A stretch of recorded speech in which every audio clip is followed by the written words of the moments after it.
कहानी है द्वापर युग की, महाभारत के युद्ध की। मैदान में एक तरफ है पांडव और एक तरफ है कौरव।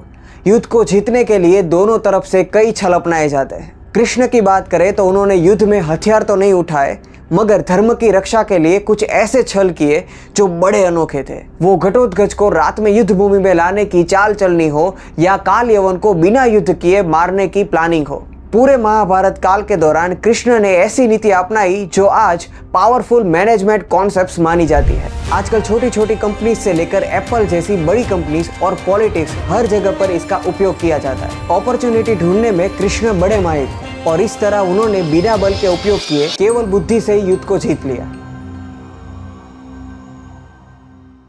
तो वो ऐसी कौन सी जीनियस स्ट्रेटेजीज थी जो कम रिसोर्सेस होने के बावजूद पांडवों को विजय दिलाने में सफल रही? जानते हैं इस वीडियो में जियोपॉलिटिक्स और कुछ अदर एग्जांपल्स के साथ। दुर्योधन राजसूय यज्ञ के बाद युधिष्ठिर को सम्मान देने के लिए हस्तिनापुर बुलाते हैं, जिसमें उनके स्वागत के लिए भव्य उत्सव का आयोजन किया जाता है और दुर्योधन युधिष्ठिर को जुआ खेलने का निमंत्रण देता है।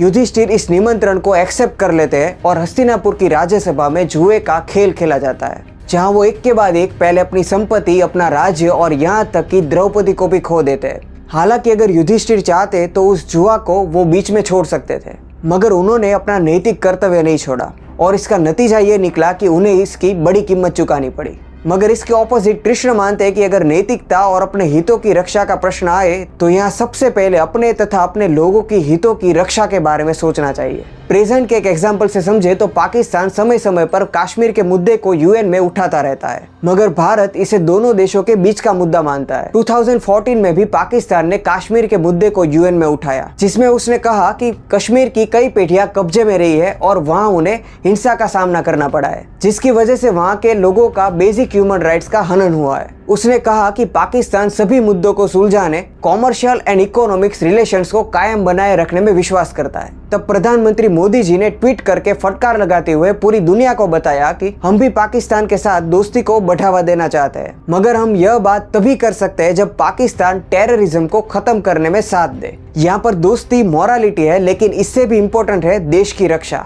और इतिहास में ऐसी कई घटनाएं हुई है जिसमें कई बड़े राजाओं ने अपने हितों की रक्षा से पहले मोरालिटी को ज्यादा इंपॉर्टेंस दिया, जिसका परिणाम काफी डेंजरस रहा। जैसे कि साल 1191 में मोहम्मद घोरी पृथ्वीराज चौहान पर आक्रमण करता है, जहां पृथ्वीराज चौहान युद्ध जीत जाते हैं, मगर मोहम्मद घोरी हार के बाद भाग जाता है। मगर इसके एक साल बाद ही 1192 में मोहम्मद घोरी फिर से पृथ्वीराज चौहान के साथ युद्ध करता है और इस बार पृथ्वीराज चौहान को हरा देता है। इस घटना पर अलग अलग थियरीज लिखी गई है। अगर पृथ्वीराज चौहान तराइन के उस पहले युद्ध में ही घोरी को बंदी बनाकर मार देते तो उन्हें दूसरे युद्ध में इसका परिणाम भुगतना नहीं पड़ता। पुष्पा का वो फेमस डायलॉग तो आपने सुना ही होगा कि मैं झुकेगा नहीं, पर कृष्ण अपने लोगों की रक्षा के लिए जरासंध के आगे झुक गए। जरासंध कंस का ससुर था। कृष्ण के मथुरा शिफ्ट हो जाने के बाद उसने एक नहीं बल्कि 17 बार मथुरा पर आक्रमण किया। जरासंध के आक्रमण से परेशान होकर कृष्ण मथुरा को छोड़कर द्वारिका में जाकर बस गए, जिसके बाद उन्हें रणछोड़ भी कहा गया। ये करने के कुछ कारणों में से एक माना जाता है कि मथुरा के लोगों को ज्यादा हानि ना हो, क्योंकि युद्ध में जान माल का बहुत ज्यादा नुकसान होता है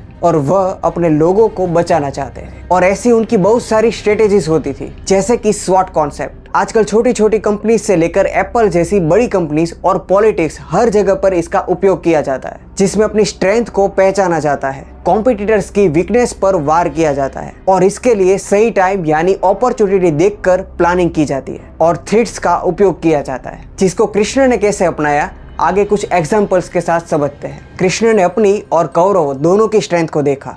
जैसे कर्ण की स्ट्रेंथ उसके दिव्य कुंडल और कवच में थी, जिसको इंद्र से दान मंगवाकर उसकी स्ट्रेंथ को कम कर दिया। वैसे कृष्ण तो भगवान थे, हमें सामने वाले की स्ट्रेंथ को कम नहीं करना है बल्कि अपनी स्ट्रेंथ को पहचानना है। जैसे कि अभिमन्यु पांडवों की अपनी स्ट्रेंथ था, क्योंकि उसके पास हर तरह के चक्रव्यूह को तोड़ने की ताकत थी, जिससे कौरवों की सेना में काफी खलबली मचा दी थी। कौरवों के पक्ष में पितामह भीष्म सबसे ताकतवर योद्धा थे। उन्हें इच्छा मृत्यु का वरदान था। भीष्म का यही वरदान पांडवों के लिए थ्रेट था, मगर कृष्ण ने इस थ्रेट को दूर करने के लिए भीष्म की वीकनेस पर फोकस किया। उनकी कमजोरी थी कि जैसे ही शिखंडी उनके सामने आएगी वो अपने शस्त्र त्याग देंगे और श्री कृष्ण ने रणभूमि में शिखंडी को उतारकर भीष्म को परास्त कर दिया। इसके अलावा आप सब जानते हैं कि गुरु द्रोणाचार्य भी काफी शक्तिशाली योद्धा थे, मगर उनकी कमजोरी थी उनका पुत्र अश्वत्थामा, और इसीलिए युद्ध के दौरान कृष्ण ने युधिष्ठिर से अश्वत्थामा की मृत्यु का झूठा समाचार सुनाकर गुरु द्रोण को हरा दिया। इसके अलावा युद्ध के दौरान ही कृष्ण ने ऐसी सिचुएशन की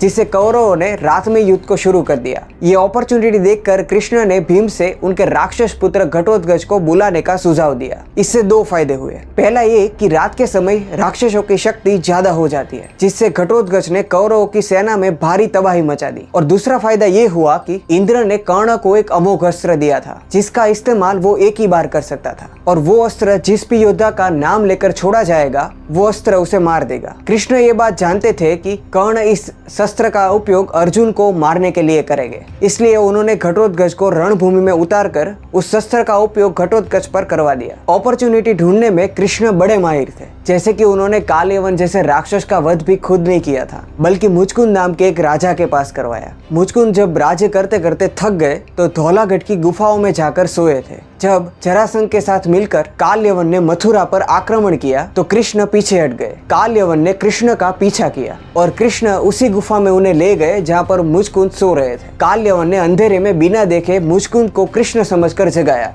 और इसका परिणाम यह हुआ कि कालयवन भस्म हो गया, और इस तरह उन्होंने बिना बल के उपयोग किए केवल बुद्धि से ही युद्ध को जीत लिया। दोस्तों, कृष्ण और महाभारत की बातों में हमारे प्रॉब्लम्स के सॉल्यूशंस और लाइफ में आगे बढ़ने के लिए लेसन्स भी मिलते हैं। कृष्ण और महाभारत की इन बड़ी बातों को मैंने अपनी छोटी बुद्धि से बताने की कोशिश की है। अगर ये वीडियो आपको पसंद आए तो चैनल को सब्सक्राइब करके लाइक, शेयर एंड कमेंट करना मत भूलिए। मिलते हैं नेक्स्ट वीडियो में, तब तक के लिए धन्यवाद।